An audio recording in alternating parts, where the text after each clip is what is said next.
So guys, once again welcome you all in the next video of chemistry for class 10th। तो पिछले video में हमने आपको chemical reaction and equation के introductions दिए थे।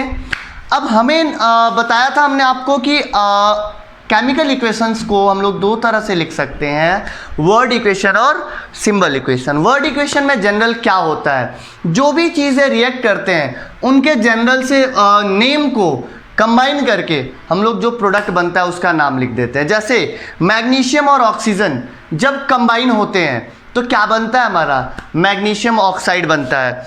अब जो कंबाइन होता है ना उसको हमेशा ये तो पहले तो ये रिएक्टेंट कहा जाएगा, मैग्नीशियम और ऑक्सीजन क्या होंगे, रिएक्टेंट कहलाएंगे, या इनको कंस्टिट्यूएंट भी कहा जाता है। मैग्नीशियम ऑक्सीजन रिएक्टेंट हो गए और रिएक्टेंट को एक साथ हमेशा प्लस साइन से लिखा जाता है। इसके बाद ये एरो लगा के जो प्रोडक्ट के डायरेक्शन को शो करता है, यानी कि एरो के दूसरी तरफ जो मैग्नीशियम ऑक्साइड है ये प्रोडक्ट हो गया। यानी कि when magnesium reacts with oxygen we get magnesium oxide.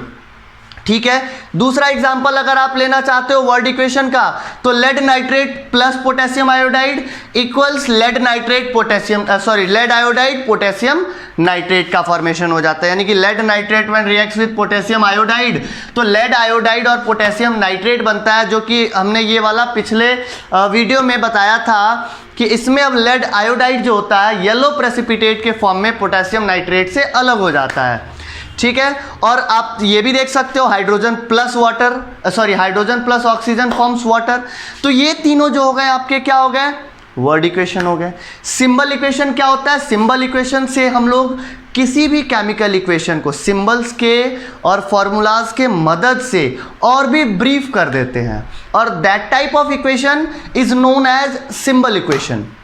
जैसे हमने मैग्नीशियम ऑक्सीजन का रिएक्शन हमने लिखा, वर्ड इक्वेशन ये हो गया, इसका हम लोग लिख दिए क्या, सिंबल इक्वेशन। मैग्नीशियम का सिंबल Mg, ऑक्सीजन का O2, क्योंकि ऑक्सीजन हमेशा मॉलिक्यूलर फॉर्म में ही पाया जाता है। मैग्नीशियम ऑक्साइड के लिए MgO हो गया। This is the symbol equation. अगर हम इस वर्ड इक्वेशन का सिंबल इक्वेशन बनाना चाहें तो लेड नाइट्रेट का फॉर्मूला क्या होता है, PbNO3 ट्वाइस। ये सारी चीज़ें आपको याद करनी पड़ेगी। तो लेड नाइट्रेट का फॉर्मूला आपका हो गया PbNO3 ट्वाइस, और पोटेशियम आयोडाइड का Ki। ये जो होता है रिएक्ट जब करते हैं तो बनता है PbI2 यानी कि लेड आयोडाइड, और पोटेशियम नाइट्रेट KNO3 बनता है। ठीक है, इसी तरह से इसके लिए अगर हम लिखें तो H2 प्लस O2 तो क्या बन जाता है, H2O बन जाता है। तो इस तरह से इस एक बड़े से वर्ड इक्वेशन को हमने और ब्रीफ कर लिया यूजिंग सिंबल इक्वेशन। इस बड़े से वर्ड इक्वेशन को और ब्रीफ कर लिया यूजिंग सिंबल इक्वेशन, यानी कि सिंबल्स और फॉर्मूलाज के मदद से हमने कर लिया। यानी कि जो भी हमने एलिमेंट लिया, जो भी हमने कंपाउंड लिया, उस एलिमेंट और उस कंपाउंड के सिंबल और फॉर्मूलाज का यूज़ करके हम जो इक्वेशन लिख देंगे वो इक्वेशन हमारा कहलाएगा सिंबल इक्वेशन। तो चलिए ये चीज़ें हमारा जो था इक्वेशन, केमिकल इक्वेशंस के टाइप हो गए, वर्ड इक्वेशन और सिंबल इक्वेशन। ठीक है, तो चलिए अब इसमें हम लोग थोड़ा सा आगे बढ़ते हैं। आपको हमने बताया था कि ये चीज़ें अभी देखो, ये और ये तीनों इक्वेशन में आप एक चीज़ चेक करोगे कि जो नंबर ऑफ एटम्स रिएक्टेंट में है क्या वो प्रोडक्ट के बराबर है। यहाँ ऑक्सीजन कितने हैं, 2 हैं, यहाँ पे कितना ऑक्सीजन है, 1 है, तो नहीं है।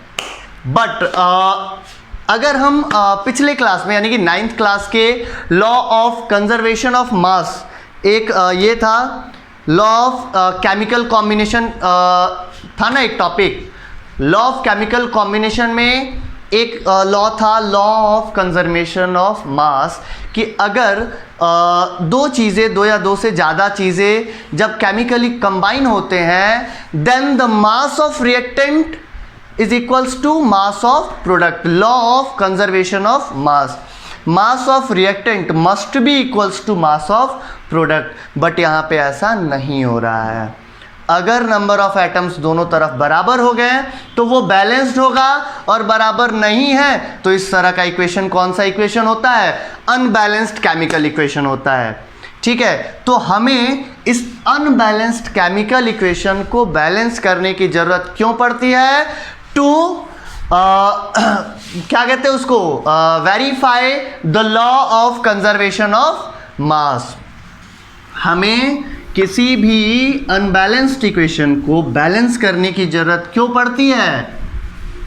क्योंकि हमें लॉ ऑफ कंजर्वेशन ऑफ मास को वेरीफाई करना होता है, उसको ध्यान में रखते हुए ही हम कोई भी इक्वेशन लिखते हैं। तो चलिए हम लोग देखते हैं balanced and unbalanced chemical equation.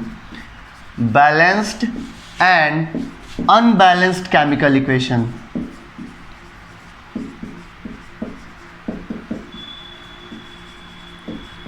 Balanced and unbalanced chemical equation. अगर हम अनबैलेंस्ड केमिकल इक्वेशन की बात करें तो अभी हमने जो लिया था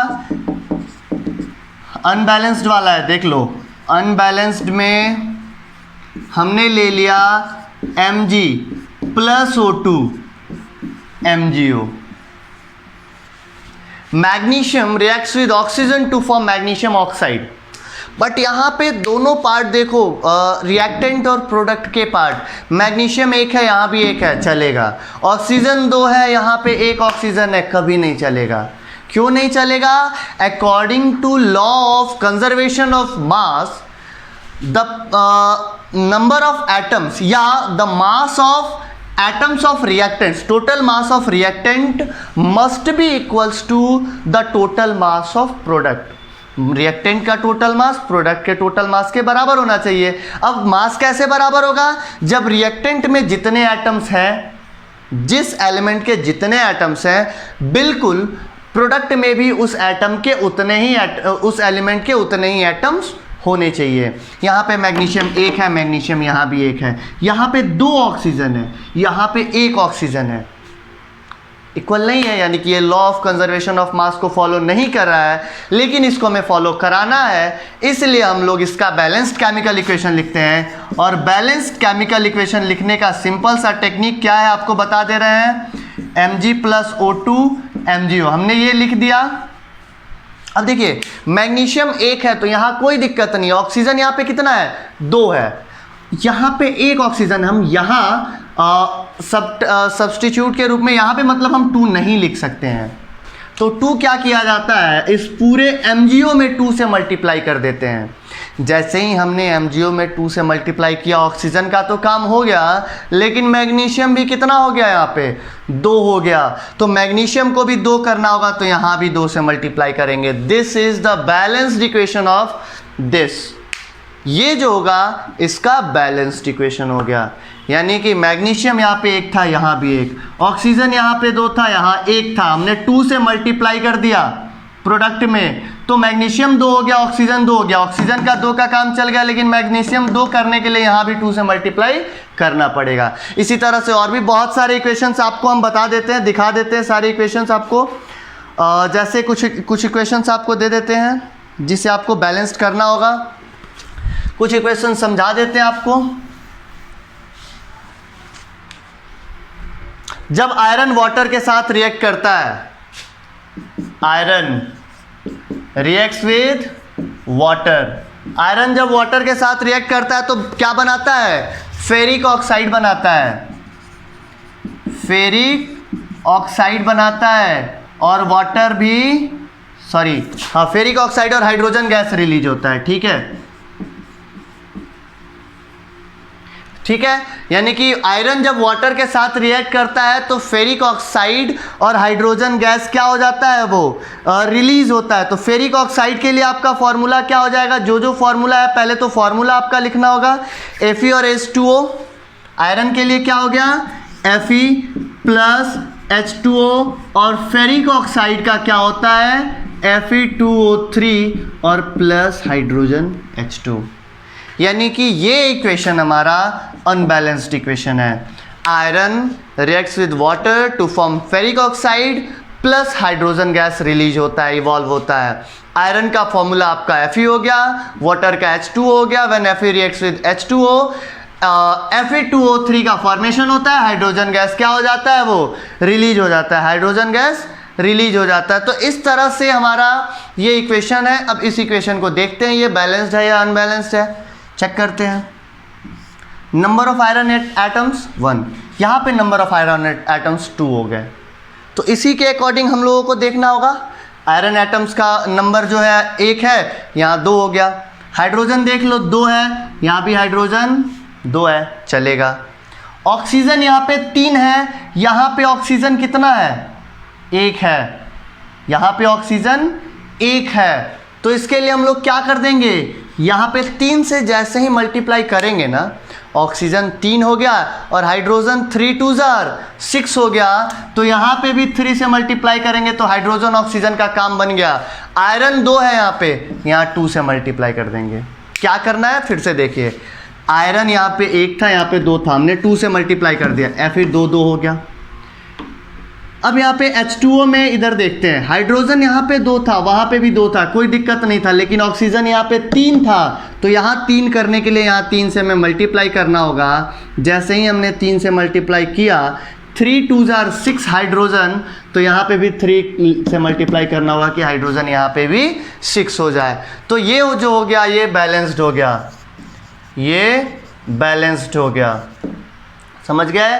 तो बैलेंस ऐसे ही करना है हमको, किसी भी केमिकल इक्वेशन का बैलेंसिंग हमें ऐसे ही करना है, बिल्कुल ठीक है। तो आपको जो भी क्वेश्चंस मिले आप लोग उसको बैलेंस करने की कोशिश करेंगे। जैसे Mg plus HCl, Mg plus HCl, MgCl2 plus H2, MgCl2 plus H2, ये जो है ये क्या है, यानी कि जब मैग्नीशियम हाइड्रोक्लोरिक एसिड के साथ रिएक्ट करता है तो क्या बनता है, मैग्नीशियम क्लोराइड बनता है। ये भी अनबैलेंस्ड है, इसको बैलेंस्ड करना है तो क्या करेंगे हम, मैग्नीशियम देखेंगे कितना है, 1 है, इधर भी 1 है।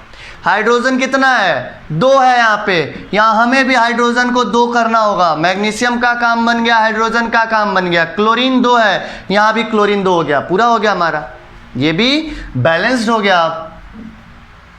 बस इसी तरह से हमको केमिकल इक्वेशन को क्या करना है, बैलेंस करना है। और हमने बताया कि बैलेंसिंग क्यों ज़रूरी है। आपका क्वेश्चन हो सकता है ये कि सर बैलेंसिंग क्यों ज़रूरी है, तो हमने पहले ही बताया, balancing is essential to verify the law of conservation of mass in the combination of chemicals.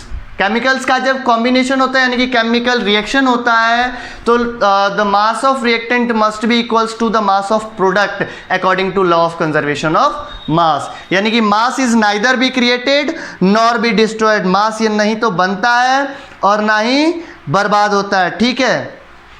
तो चलिए, ये चीज़ हो गया बैलेंस्ड और अनबैलेंस्ड केमिकल इक्वेशन।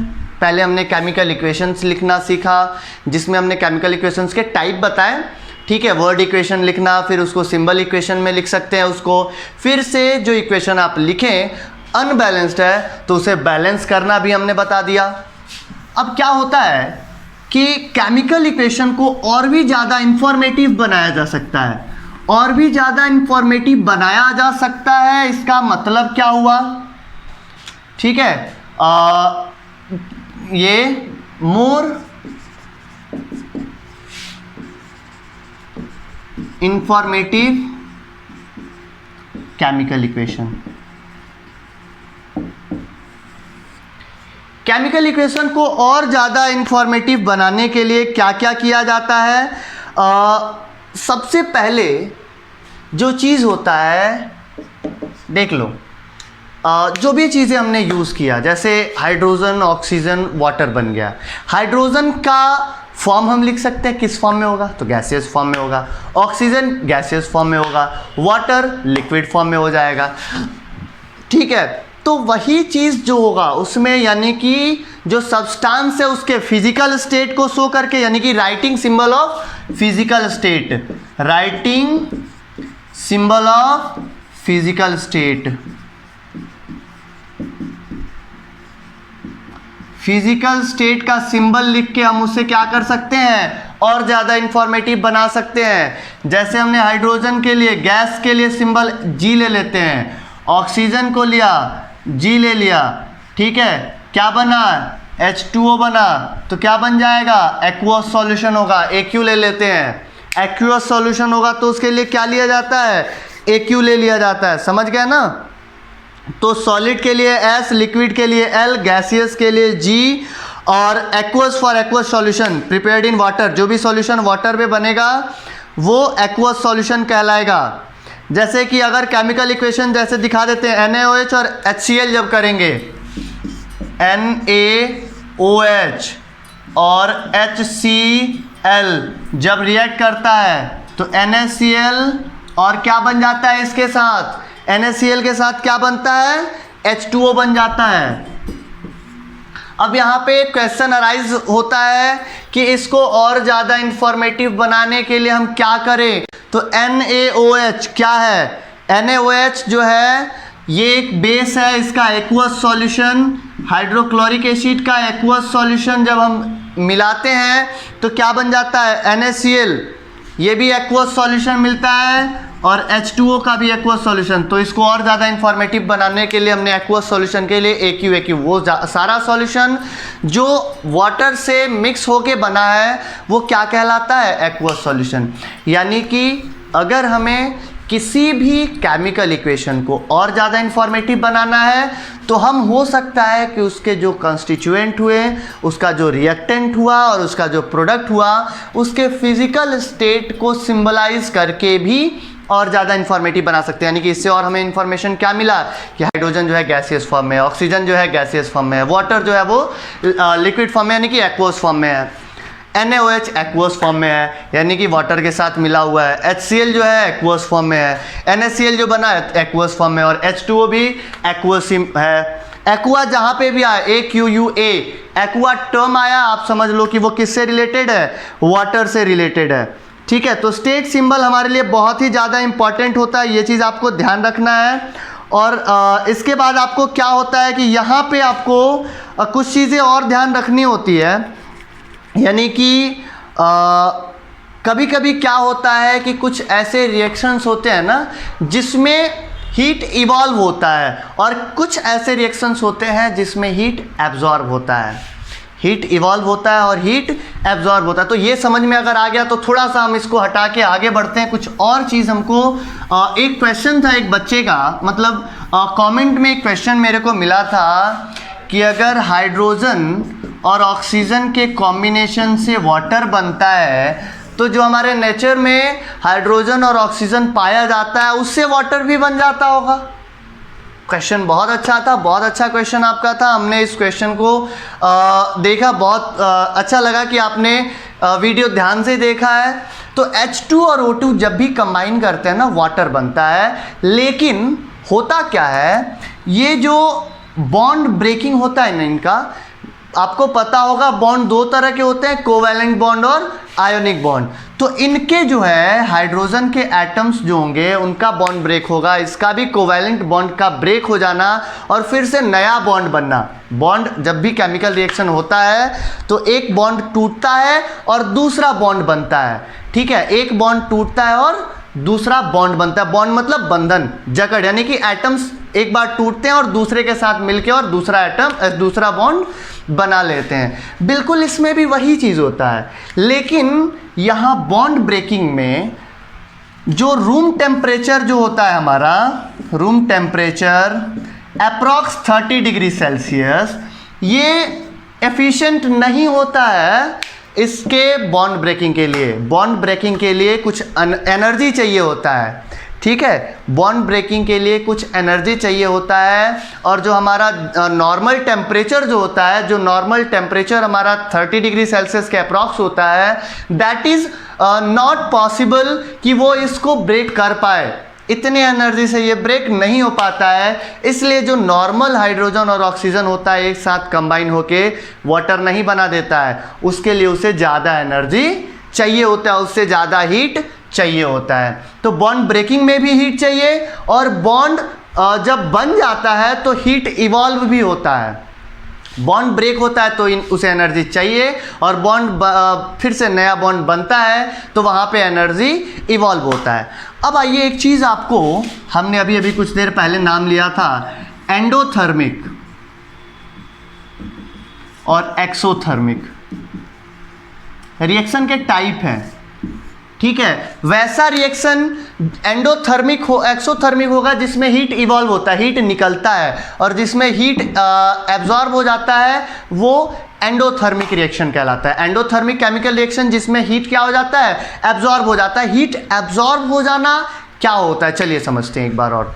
तो जब भी कोई केमिकल रिएक्शन होता है ना, तो हमने अभी अभी बताया कि बॉन्ड ब्रेकिंग होता है। बॉन्ड ब्रेकिंग में कुछ एनर्जी लगा, यानी कि ए अमाउंट ऑफ एनर्जी लग गया बॉन्ड ब्रेकिंग में।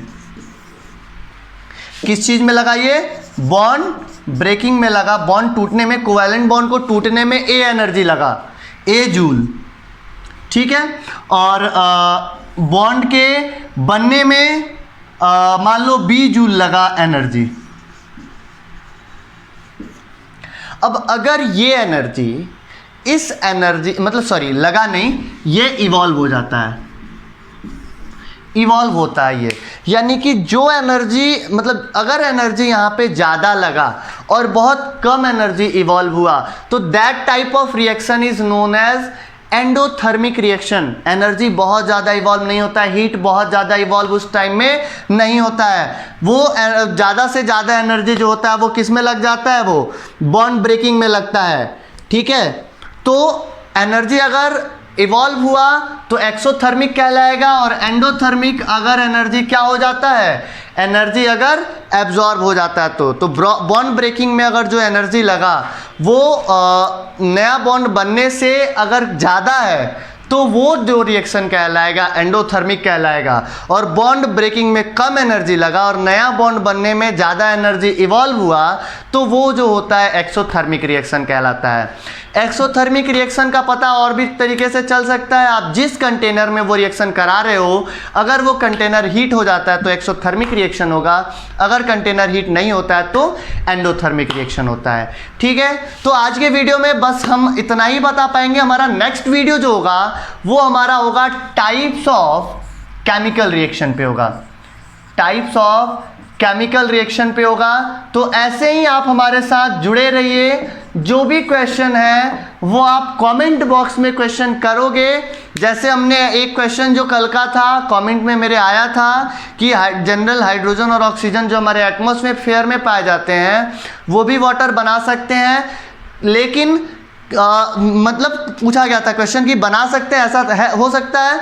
तो हमने क्या जवाब दिया कि नहीं, ऐसा नहीं होता है, क्योंकि इनके बॉन्ड ब्रेकिंग के लिए एक स्पेसिफिक हीट अमाउंट चाहिए जो हमारे एटमॉस्फेयर में वो नहीं मिल पाता है। इसलिए जनरल हाइड्रोजन और ऑक्सीजन जो है वो वाटर नहीं बना सकते हमारे एटमॉस्फेयर में पाए जाने वाले, ठीक है, क्योंकि बॉन्ड ब्रेकिंग के लिए एनर्जी चाहिए जितना हमारा एटमॉस्फेयर उन्हें प्रोवाइड नहीं करा पाता है। इसी तरह से आपका जो होगा हम क्वेश्चन का वेट करेंगे। आप इस वीडियो में भी कमेंट बॉक्स में आप क्वेश्चन दोगे, ठीक है। और अपना प्यार ऐसे ही दिखाते रहिए। वीडियो को लाइक करें, शेयर करें, चैनल को सब्सक्राइब करें, ज़्यादा से ज़्यादा शेयर करें। इसी तरह से हम नए नए वीडियोस आपके लिए लाते रहेंगे। तब तक के लिए धन्यवाद। पढ़ते रहिए, सुरक्षित रहिए।